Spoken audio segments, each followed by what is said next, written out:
Kung ginawa mo lang sana yung dapat, buhay pa sana, malay natin, naagapan na pa sana yung pagkamatay ng ating worker. Good. You did your best. Sabi pa nung kanta, but your best wasn't good enough. Maraming salamat. Now, first things first, pag-usapan po natin itong pagkamatay ni Jeline Arguzon. Nasaan yung agency ni Jeline? Good morning po, Your Honor. Ma'am, ano po yung inyong panig? Ano po masasabi nyo na kayo po ay binibintangan ng kapabayaan? And ako po mismo ang isa doon. Yung kamag-anak, narinig mo naman sa video, nagsalita. Napabaya kayo. Go ahead po.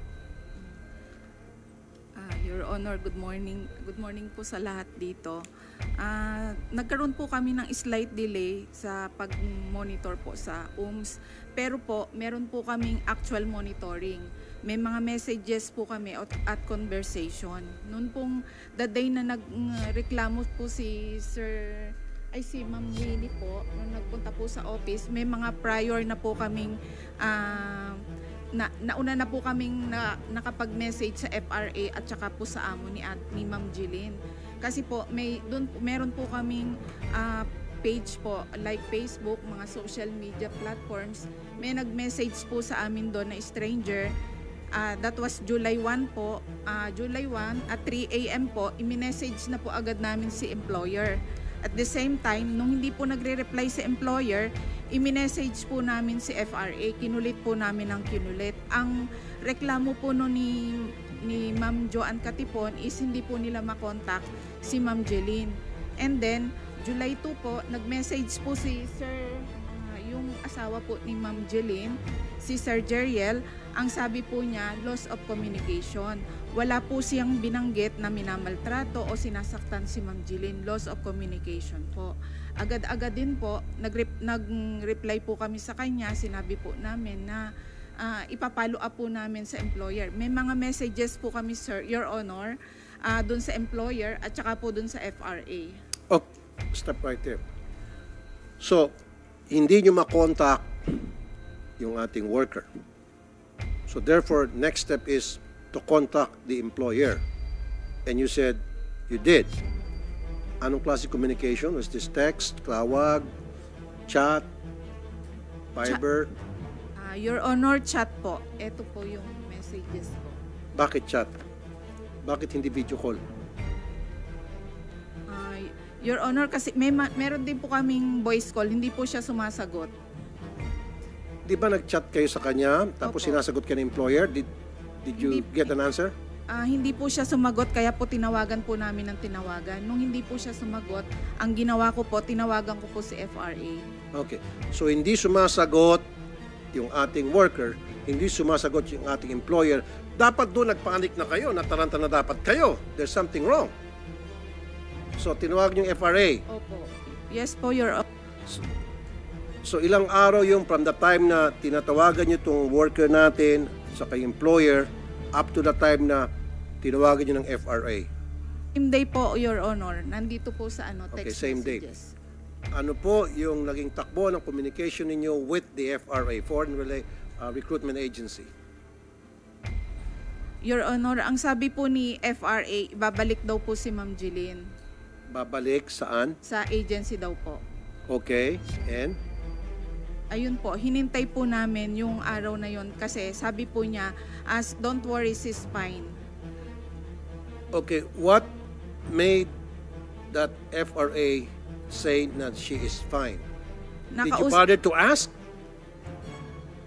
Did you bother to ask? Kasi sabi mo, hindi niya nakausap, pero yung FRA nakausap. Paano nakausap ng FRA yung ating OFW? Tinanong po namin si FRA, ang sabi ko po sa kanya, kailangan patawagin dito si Ma'am Jeline sa Pilipinas. Ang sabi po ni FRA, tinawagan daw po niya si employer at ang sabi po ni employer, she's fine, ibabalik po siya sa office. At naniwala naman kayo, utu-utu kayo.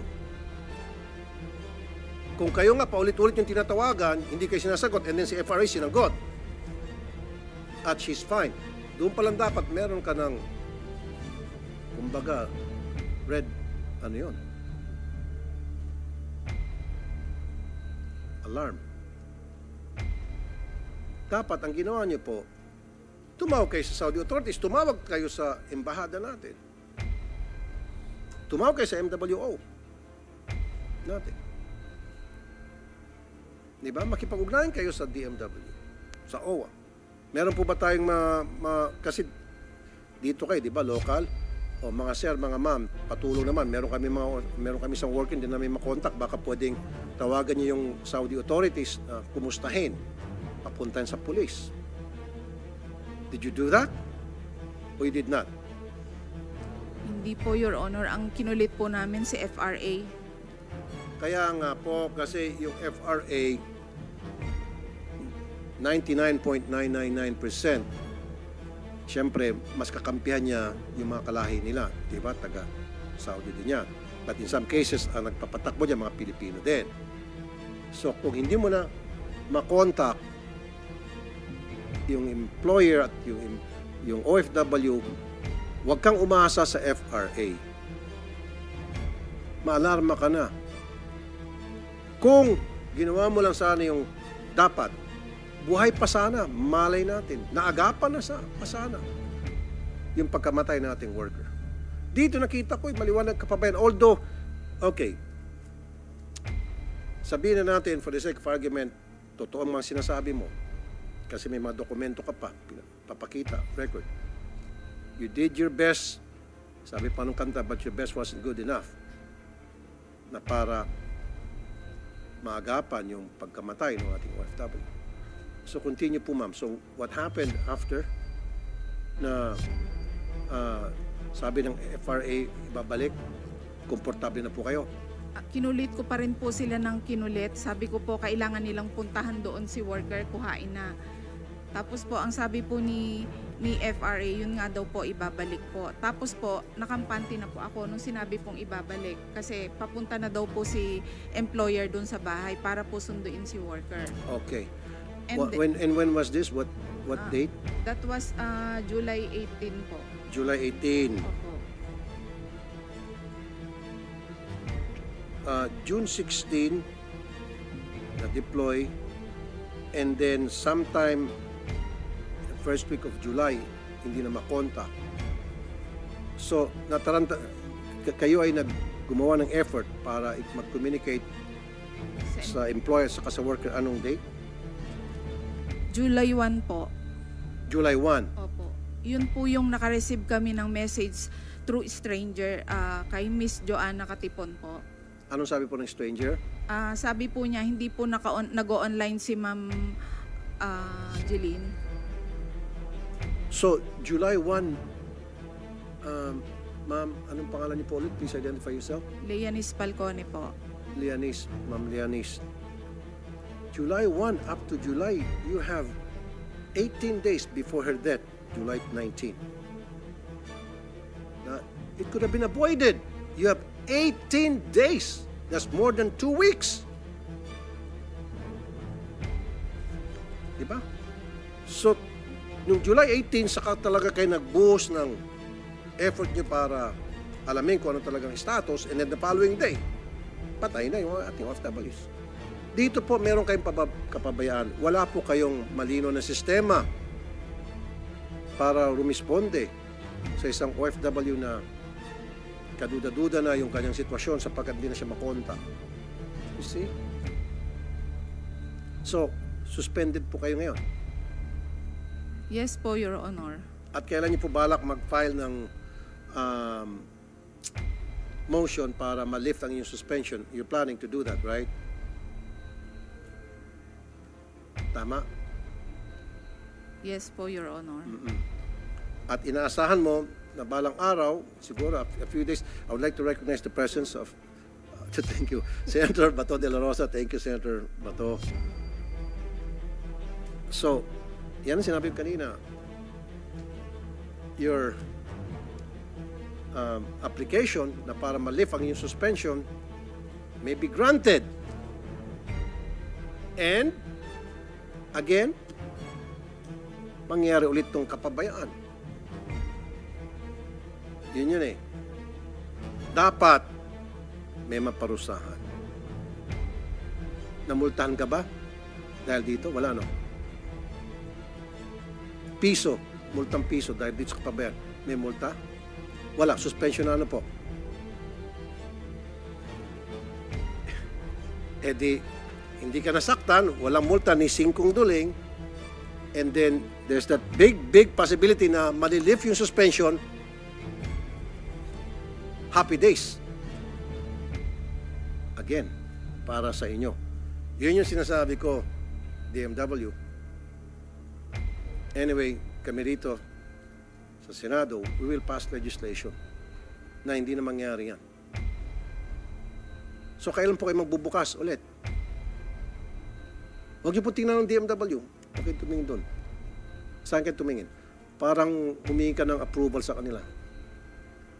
Na pass, ano ba to? Under oath? Ay, gawin natin muna. Sorry. May I request the agencies and Miss Winnie and Mr. Benedict and company to please stand for the swearing of oath. No, tayo lang po tayo po. Pati rin po yung mga iba pong OFW complainants po. And Miss Jocelyn Anes and Miss Winnie Joy, please. Do you swear to tell the truth? Please raise your right hand. Do you swear to tell the truth, the whole truth, and nothing but the truth in this investigation? Thank you. You may sit down. Thank you, Committee Secretary. Now, Ma'am Leonise, so kailan kayo magbubukas ulit? Kailan malilift yung inyong suspension? Meron na ba kayong nakuwang notice from DMW na we will lift your suspension. Don't worry. No worries. It will be lifted. Chill ka lang muna dyan. May ganun ba? Wala po, Your Honor. So kailan kayo magbubukas? Yung tansya mo lang. Hindi ko pa po masabi, Your Honor. Pero may pag-asa, malaking pag-asa magbubukas ka ulit, tama?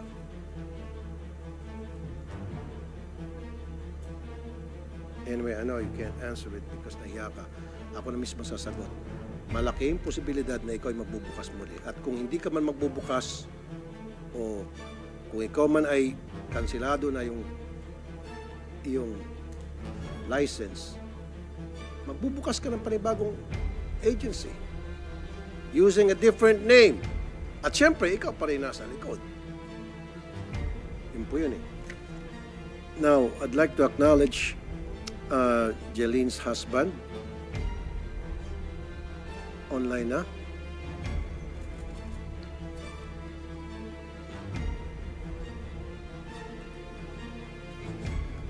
Ayun, yung husband.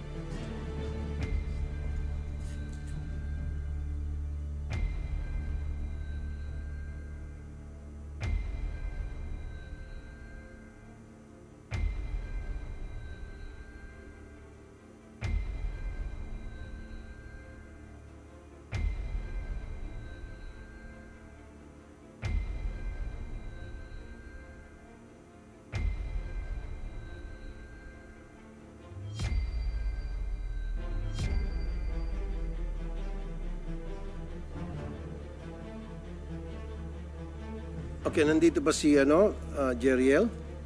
Online? Ay, dyan si Jeriel. Sir, dito po kayo, sir. Sige. Gusto niya dyan.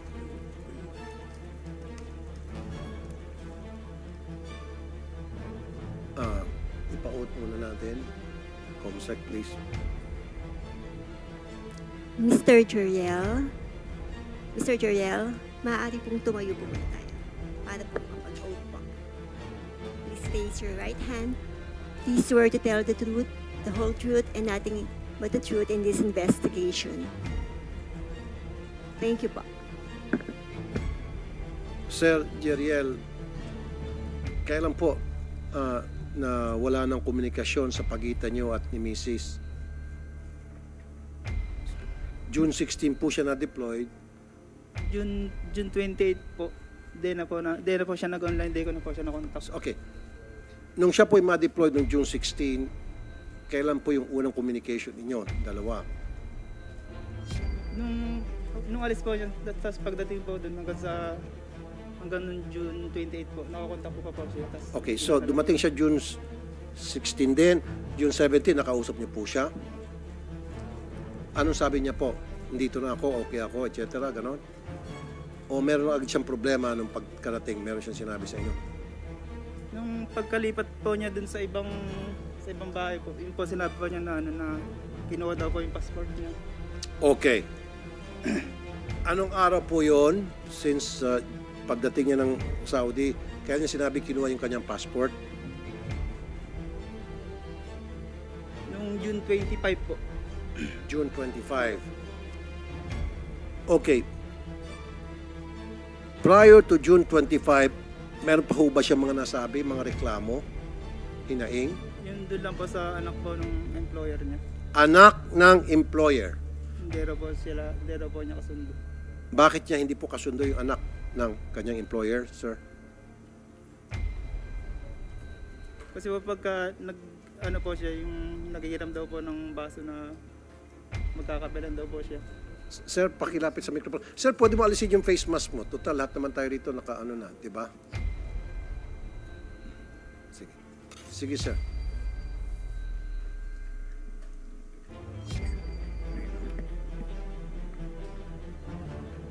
Hindi, mga resource person, parang discrimination naman. Yung iba, hindi naka-face mask. Pinag-face mask nyo ba itong silang dalawa? Inutusan nyo? Hindi dapat. Pantay-pantay dapat. Porket, grabe naman yung mga nakabarong, naka-Amerikana, hindi naka-face mask. Tapos, itong mga naka-t-shirt, pina-face mask nyo. Ano ba? Committee sec. Kagagawan mo ba ito? Next time, walang discrimination dito, ha? Thank you. Sir, sorry po, Sir Jeriel. Sir Jeriel, hindi niya kasundo yung anak ng kanyang amo. Bakit niya po nasabi ulit yun, sir? Kasi nung time daw po na nagkakape siya, yung baso daw po itinapon ng bata. Nagkakape siya, itinapon ng anak ng amo yung... baso po. Kaya sabi po niya, masama raw po ugali yung mga bata. Ano po, yung baso na iniinuman niya ng kape, hinagis? At bakit daw po ginawa yon? Yun nga po, hindi ko po Lalaki o babae po yung anak na amo?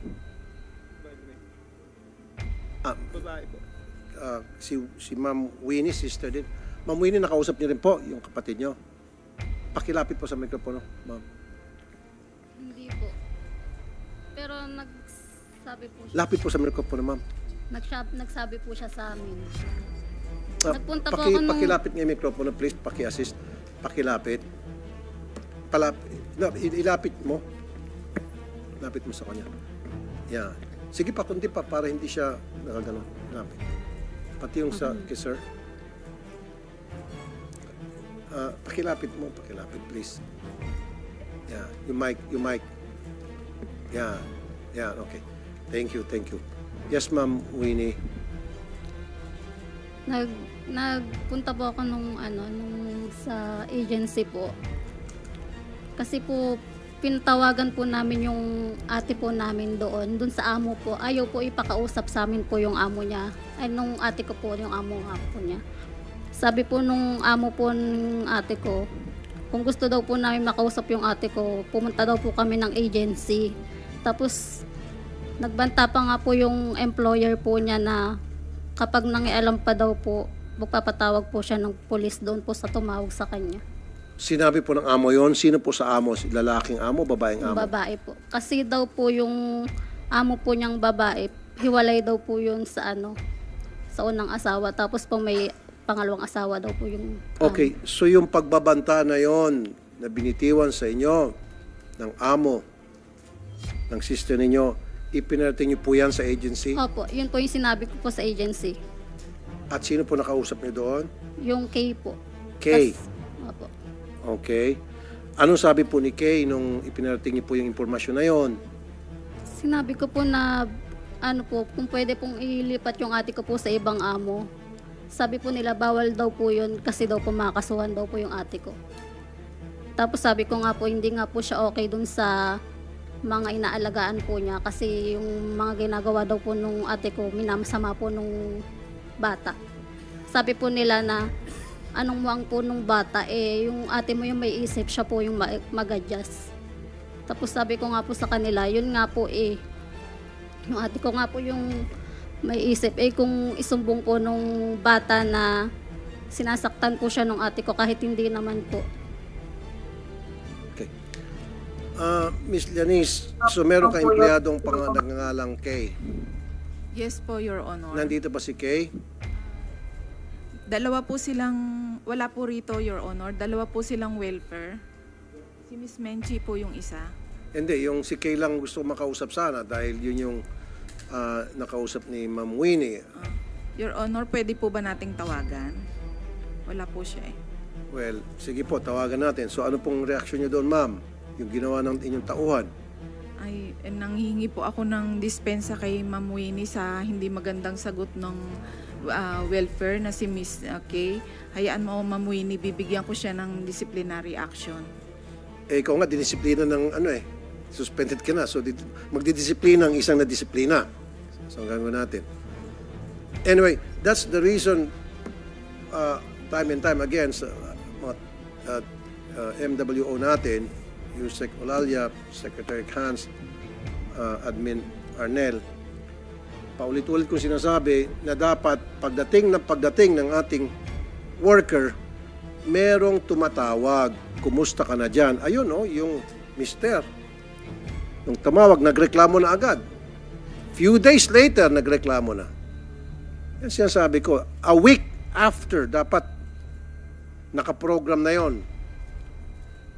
Meron tayong isang computer system na after 1 week, itong OFW natin si Miss Jeline Arguzon due for a phone call. Maski phone call lang. Kumusta ka dyan, Ma'am Jeline? I'm okay. Good. Pag hindi na makontak, red flag yun.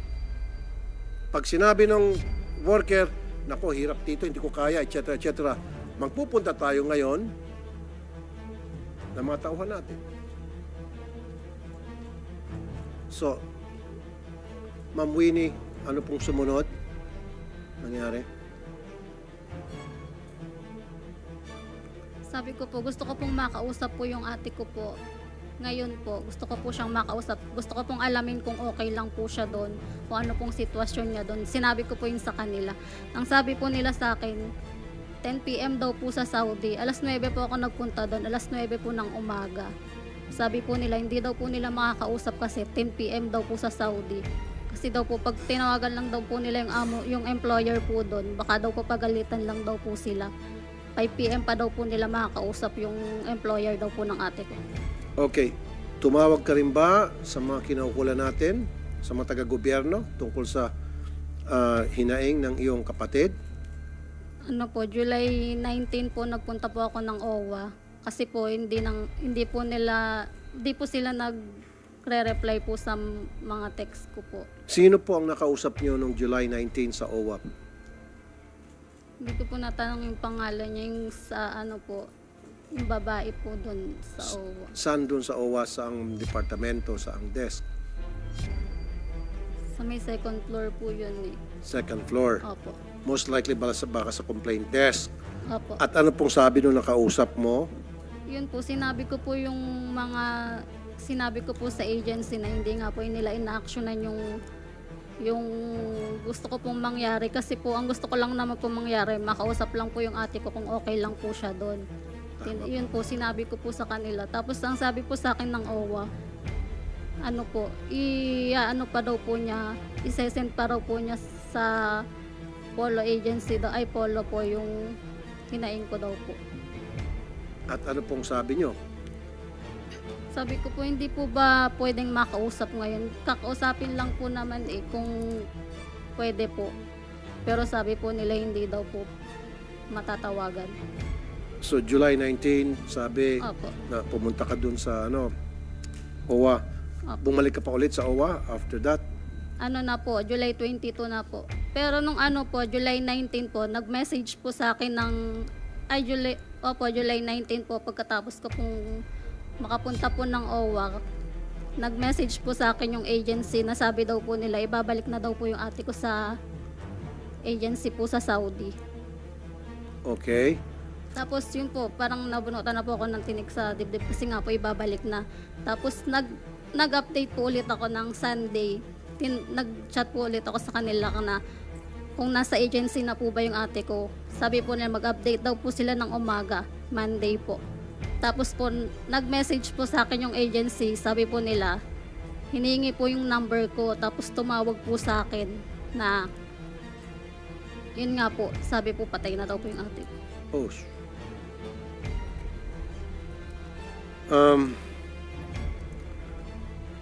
Sabi niyo po, July 19 pumunta kayo, and then July 20, unang pumunta sa OWA, and then bumalik ka July 22. Opo.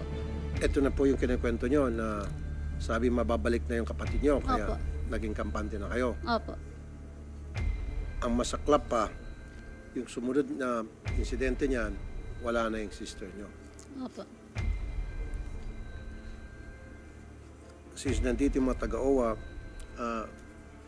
Mr. Ignacio, anong reaksyon nyo doon? Yung pagpunta niya sa OWA at hindi definite yung binigay na rason. At nasabi na pala sa inyo na kinuha ang passport. Mr. Chair and Senator, that's why when they informed OWA on July 19 about their case, kaya po nakakilos tayo, natawagan kagad yung agency at kasi nga ho medyo may kalayuan yung lugar, yung Ulmuj. Kaya po tayo, nung tumawag po kayo sa amin, nandun na ho yung OWA. Kaya po nakapag-reply na kagad yung si agency sa kanila.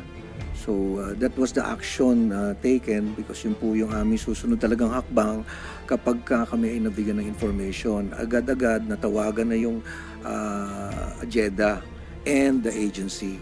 And yun po yung mga hakbang na nagawa. Yung pong pagkuha ng passport, pag-confiscate ng passport upon arrival ng mga employer, di ba pinagbabawal na po yun? Tumatango kay Yusek. Okay. Ba't nangyari pa rin? Yusek Olalia. Good morning po, Mr. Chairman, sa mga colleagues at sa lahat po na naririto. Tama po kayo, Mr. Chair. Bawal na bawal po yun. Unang-una, nakalagay po sa Bilateral Labor Agreement. Number 2, nakalagay po doon sa Standard Employment Contract. At number 3, kasama po yun sa monitoring. Kapag ka kinuha ang pasaporte ng isang OFW, very significant po yun. Dapat isinusuplong sa OMS, sa DMW, at isinasabi po sa Labor Attaché, at yung Labor Attaché pupuntahan yung employer at sasabihing ibalik yung pasaporte po. That is correct. Pero nangyayari pa rin. In this case, sa kasong pinag-usapan natin ngayon, itong kay Ms. Jeline, nakarating sa inyo na kumpiskado na yung passport. Sana may pumunta sa inyo. Physically, binisita employed, sinabing bawal yan. Isolid yan or else magsusumbong kami sa kinaukulan ninyo. Did we do that, sir? Una po, Mr. Chair, wala pong report na nakarating sa DMW through the OMS na nai-report ang agency na kinumpiska yung pasaporte po ng ating OFW. Kung nakarating po yun sa aming OMS na tinatawag, yung OFW Workers Monitoring System, agad-agad po yung i-refer sa Labor Attaché at gagawa po ng paraan.